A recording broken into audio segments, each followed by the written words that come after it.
ladies and gentlemen, boys and girls. It's time to play Maine's favorite family game, So You Think You Know Maine. And now, here's the host of So You Think You Know Maine, Lou McNally. Good evening, everybody. Welcome again to another edition of So You Think You Know Maine. We have Graham back to try for his fourth consecutive show and see if he can make it to the championship round. And we have a new slate of 3 more contestants. Our judge is ready. Our audience is live, and we are ready to go here. Here's your first toss-up question. Panel, everybody ready? On the buzzers for 5 points. Abigail Webb Samuelson was born on October 24th, 1987. What is her mother's name? Joan Benoit Samuelson. Joan Benoit Samuelson for 5 points. Virginia's in the lead already now. Here we have another 5-point toss-up question. Who is president of Colby College? President of Colby College. Anybody know? That's William Cotter, of course. So we'll go on to another 5-point question. Name the county seat of York County. Gary. Alfred. Alfred is the county seat for 5 points. Another 5-point toss-up question headed your way. Maine ranks second among the New England states in the production of an important seasonal crop. Nationally, Maine ranks 14th and boasts an impressive yield of 1.7 million bushels in 1987. What crop is that, Jack? Mussels. No, not mussels. Ranking second in New England and 14th in the nation. Gary. Apples. Apples it is for 5 points. Another 5-point question headed your way. This is a visual question, so look at the monitor here in the studio, and you folks at home, look at your sets. Here we go. This symbol that you're about to see appears at least 19 times on the Maine Department of Transportation maps. And tell me, what does this symbol represent? It's a border crossing. Border crossing. Is that close enough, Judge? I would think so. U.S. Port of Entry. Ports of entry, of course. 5 points. Graham is on the board, too. Here's another 5-point question, contestants. In 1984, Senator Gary Hart of Colorado and Senator William Cohen of Maine collaborated on a spy... Gary. The Double Man. The Double Man is the name of the novel that they collaborated on for 5 points indeed. All righty, here comes another 5-point question. Give me the name of the school for the layman founded in Brunswick by Charles Wing. Virginia. Bowdoin College. No, the name of the school for laymen founded in Brunswick by Charles Wing. Cornerstones is the name for that, for building your own home, of course, your own shelter. I would like to think he founded Bowdoin. He did. Well, no, I'm sure that he would. Well, let's get right to another 5-point question here. This is a multiple choice, so listen up now, contestants. At one time, the entire state of Maine was covered by glaciers. Did the last glacier recede from the state 12,000, 8,000, or 20,000 years ago? Jack? 12,000. 12,000 is what we have on the books here. Although we'll admit that it was a little closer to 10,500, but that's close enough. We'll give you the 5. All right. You remember better than I. 5-point question coming on the board right now. And this is another visual question, so look at the monitor. You folks at home, look at your TV sets. Here is the clue. Study the visual clues and complete this series.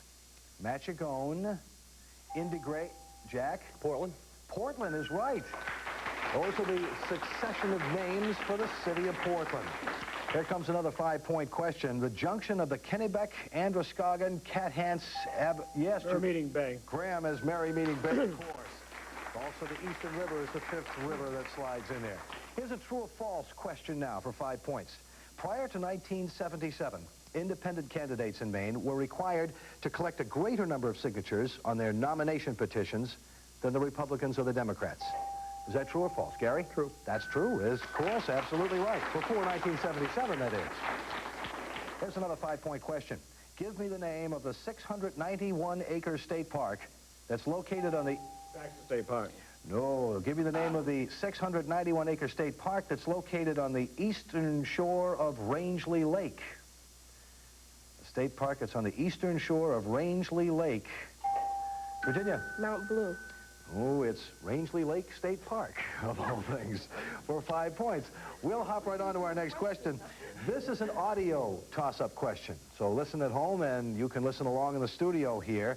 And I'll ask you a question about this in just a moment. So if you listen to this, we can roll the audio tape. Slice a piece of old smoked bacon. The older, the better. Stitch this to a piece of flannel and make it black with pepper. Warm it and fasten it closely around the throat. Now, what was this interesting treatment meant to remedy? Sore throat? Correct. Would you agree with that, Doctor?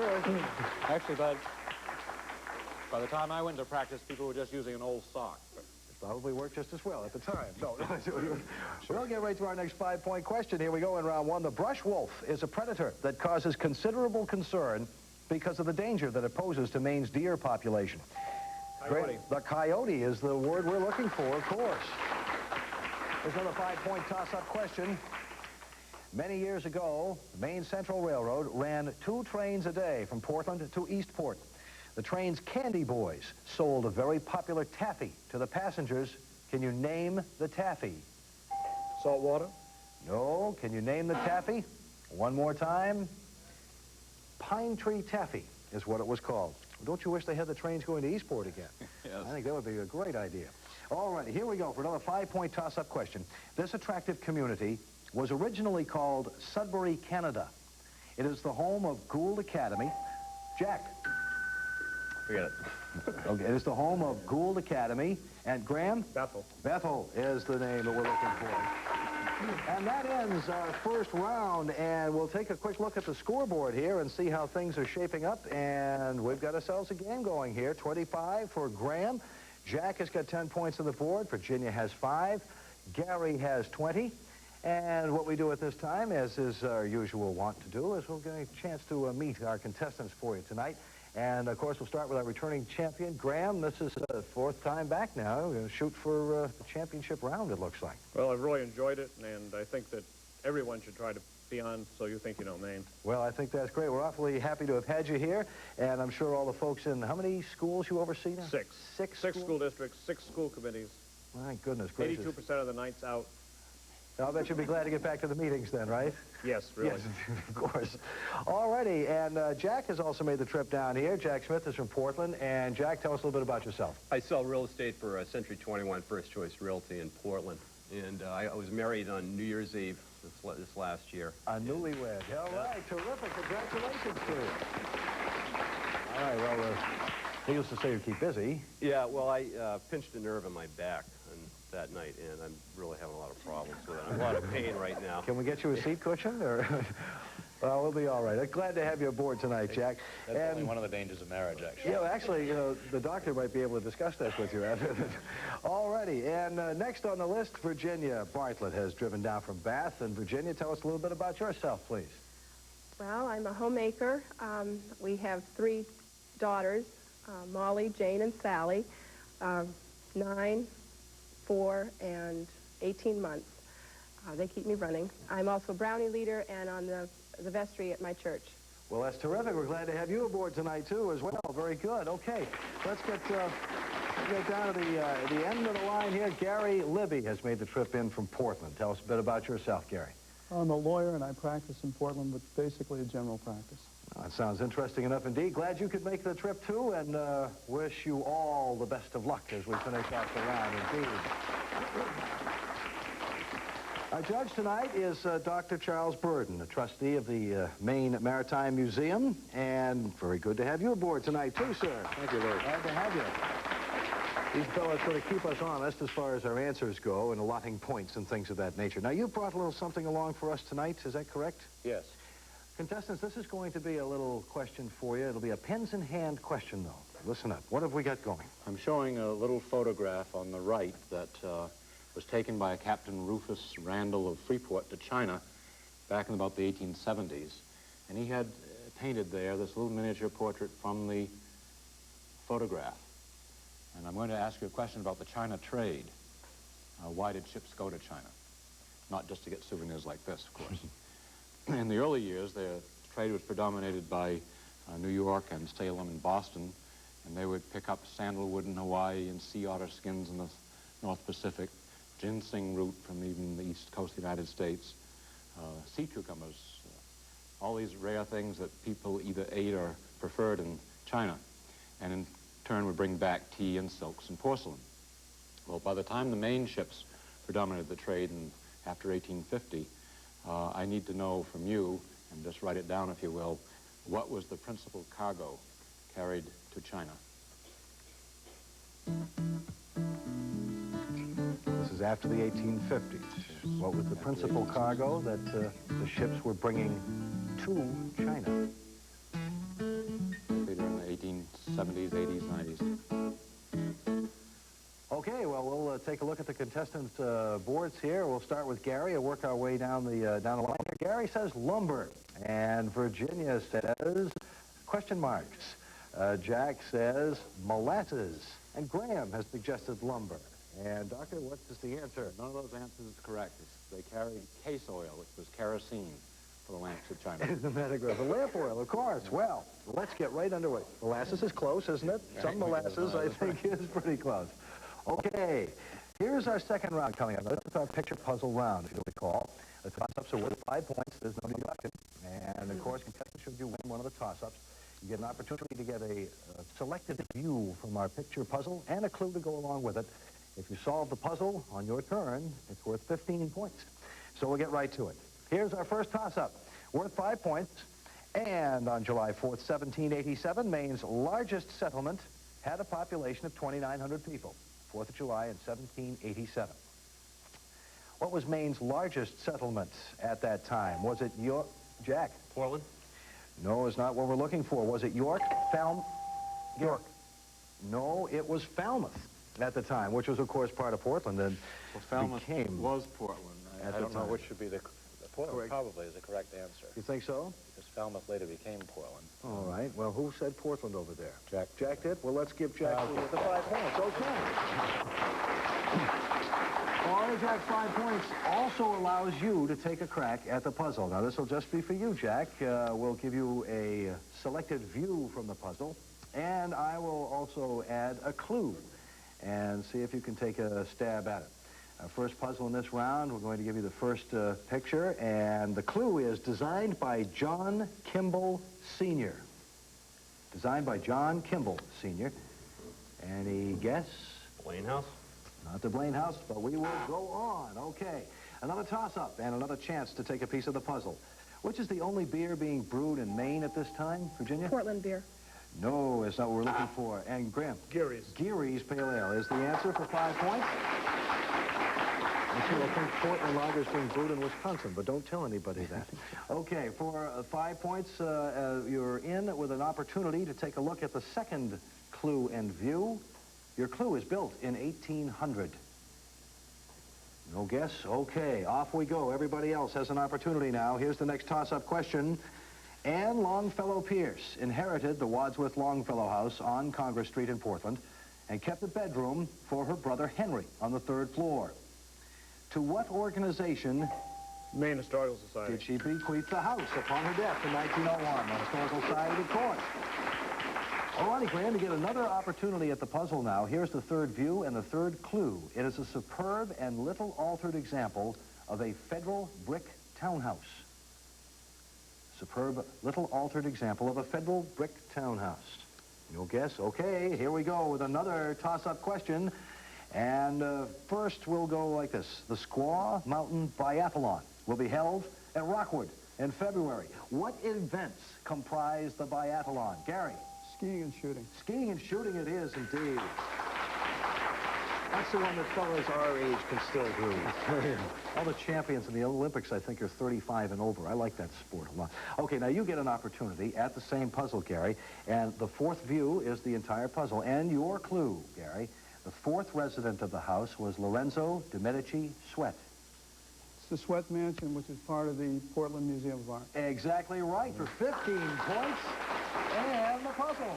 All righty. Now we have another puzzle lined up for you in this round, so another chance at 15 points, contestants. Here's your toss-up question for a new puzzle. An early 18th century sailing account observes that there are as many islands as there are days in the year. Jack? Calendar Island. The Calendar Islands in Casco Bay, sure. Are there really 365 islands out there? Actually, someone counted only 222. 222. It's close enough, though. You still get the points and an opportunity to view our second puzzle. Here is your first clue. It's just how it looked at the turn of the century. That is just how it looked at the turn of the century. All righty, no guess? Exchange Street. Jane Street is not the answer. We will move along to another toss-up question, contestants. Who is the commissioner of the Maine Department of Inland Fisheries and Wildlife? Who is the commissioner of the Maine Department of Inland Fisheries and Wildlife? No guess? Okay, on we go to another toss-up question. John England of Rockland and Sam Jones of South Bristol are Maine shipwrights who have been invited to direct the construction of replicas. Graham. No, okay, have invited to direct the construction of replicas of 3 small ships that played an important role in world history.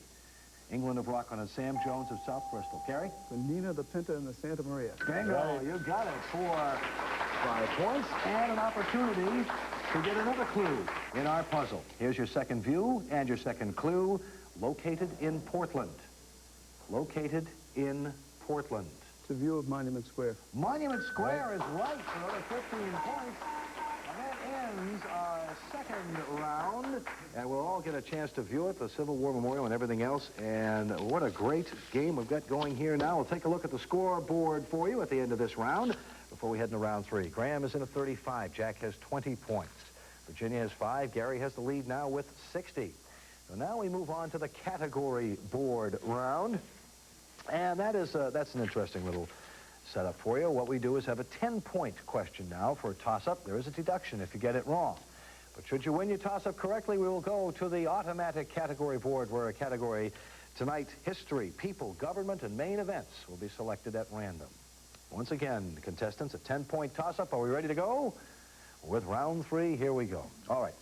Maine law states that a hunter may hunt deer with a gun or with what other weapon, Jack? Bow and arrow. Bow and arrow, of course. Good for you. All right, that's a 10-point answer. And we also get an opportunity to go to our category board tonight. History, people, government, and main events. And people appears to be where it stopped for you tonight. Now, Jack, for you, additional 5 points. Name one of the 2 Bowdoin graduates who make that institution's polar bear mascot particularly appropriate. Perry. Perry is fine. And Donald McNally, the other one, of course. All righty, for another 10-point toss-up question and a chance at the category board contestants. Roman wormwood is a common weed found on Maine farms and has become the scapegoat for those who have hay fever. Jack? Okay. Take a guess? Weed, no. My mind's blank. Okay. What is the more common name of the weed associated with hay fever? Graham? Ragweed. Ragweed is right. All right. Roman wormwood. I don't think I've ever heard it called by that name. All righty. Any use in herbal medicine these days for ragweed? No. Sure keeps the doctors busy, though. I can imagine. All right, to the category board we go, and it spins away, and we'll see where we end up tonight for you, Graham. Main events. Our first selection from that category for an additional 5 points, Graham. An annual event in most Maine towns is said to be America's oldest political institution. Attendance has dropped off considerably in recent years, but in some communities, citizens still value the opportunity to put elected officials on the spot. Explain how tax dollars are being spent. I don't suppose you've ever seen one of those. I know that well. And what would that be? Town meeting. The town meeting, of course, for an additional 5 points. What's that, 6 towns that you have to do that in? Okay, here's another toss-up question, contestants, for everybody. In 1858, Bowdoin College conferred an honorary doctorate of laws on a U.S. senator. Graham? No guess. Okay, 10 points then. In 1858, Bowdoin College conferred an honorary doctorate of laws on a U.S. senator who later became president of the Confederacy. Jack? Jefferson Davis. Jefferson Davis it is for 10 points. And a chance to go to the category board for you, too. It will be electronically selected at random. And people, it is again for you tonight, okay? For an additional 5 points. Jack? Only 2 individuals who were born in Maine have served as Vice President of the United States. Name them both. 2 individuals born in the state served as VP. Hannibal Hamlin. Is one. And Edmund Muskie. No, it's Nelson Rockefeller, of course, serving under Gerald Ford. Okay, another 10-point toss-up headed your way. Eben Sutton bought Sutton Island from the Indians for 2 quarts. Had it been a larger island, it would have cost him a gallon. Jack? Rum. Of course, which is what they did a lot of bartering with back then. Out to the category board we go. History, people, government, Maine events, and it stops on Maine events tonight. So, for an additional 5 points, Hancock Point, which affords a magnificent view of Frenchman's Bay, was under extremely close surveillance during the Second World War. Can you tell me why? Nazi submarines were spotted off there. Well, Nazi submarines were launching spies there. Is that correct? Landing spies. I think that's close enough for an additional 5 points. Okay, we have a 10-point toss-up headed your way, contestants. Everybody ready? Which of the following towns is not located in Cumberland County? Not in Cumberland County. Scarborough, Gorham, Saco, Westbrook. Saco. Saco is right. That's in your county, of course. For 10 points, Graham. And a look at the category board for you as well. We'll see where it spins and where it ends for you tonight. And we have history, people, government is the selection for you. It's our first one from that category for an additional 5 points. Who was the only governor of Maine to be elected by beating both the Republican and Democratic candidates? James Longley. James Longley, indeed, in 1975. All righty, for another 10-point toss-up question. Here we go, everybody. Hypothermia is death caused by subnormal Gary. Body temperature. Subnormal body temperature. That is true, but that's not what we're looking for. If you accidentally fell into a lake in the early spring or late fall, what would be the best way to conserve heat? Exercise by swimming and treading water, or remain as still as possible? Jack? Remain as still as possible. That's absolutely correct. Remain as still as possible. It's also a good idea to wear a life jacket if you're going to be fishing in the lakes in the winter. And they also recommend, of course, that you go out in pairs of boats. Government has been selected for you. Here is your question. For an additional 5 points, Jack, of the 3 branches of state government, which one is responsible for maintaining law and order in the state of Maine? Judicial. Oh, it's the executive branch. Legislative branch makes the laws and judicial interprets them. And that's the end of round 3. And let's take another quick look at the scoreboard and see whose fates and fortunes have changed here. Looks like Graham has got 55. Jack has 60 points. Virginia has 5. And Gary has 50 points. And we have a real horse race going, I think. All righty. Now, the next round is the video question round. Now, contestants, this will be a pen-in-hand question. And for you here in the studio and for you folks at home, you get a chance to view on your sets. I'll ask a question about the upcoming videotape. Charlie, way back there, deep in the Technical Control Center. Roll tape. The Transportation Museum at Owl's Head, Maine, has some exceptional examples of aircraft which highlight the growth of aviation in this country. Here is the Curtiss Pusher, piloted on this day by Jim Rockefeller, one of the founders of the museum. Glenn Hammond Curtiss, manufacturer of this plane, built his first engine for a plane in 1907. He built the first planes for the U.S. Navy in 1911 after demonstrating that aircraft could take off and land from ships. The Curtiss Pusher, alive and well at the Owl's Head Transportation Museum. And in very good shape it is, too. All right, contestants, here is your question, pens in hand, for 10 points. In what year was this Curtiss Pusher built? In what year was the Curtiss Pusher built?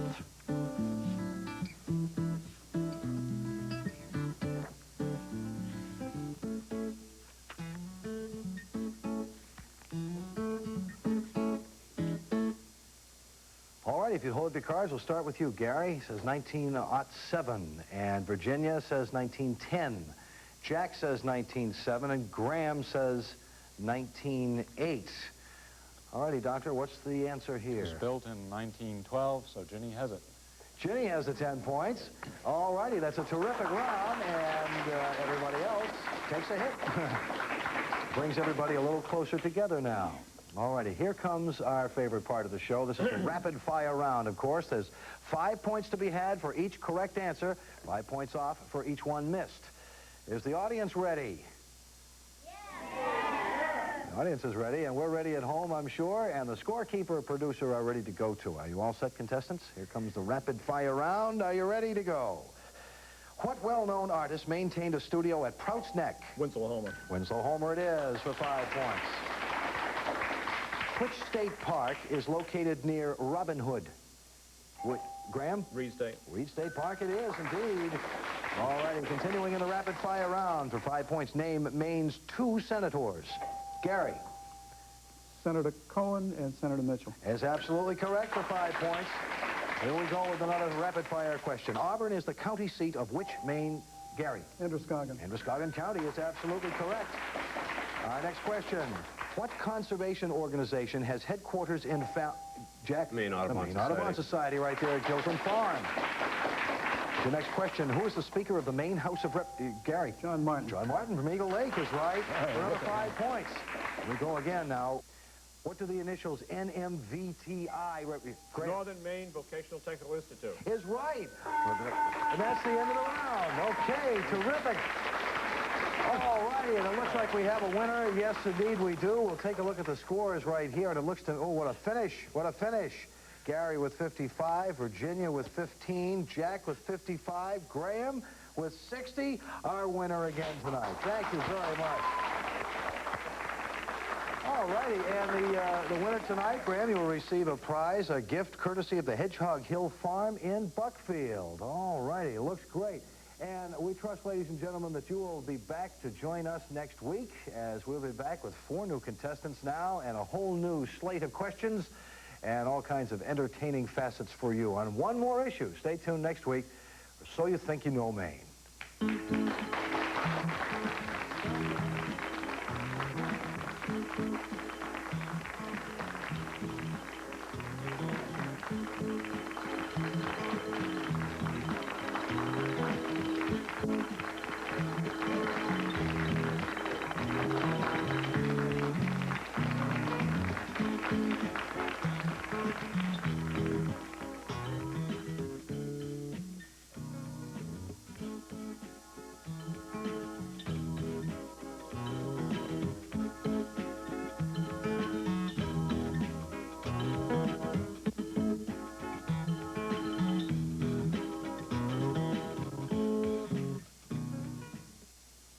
WCBB production costs for So You Think You Know Maine are paid in part through grants from LL.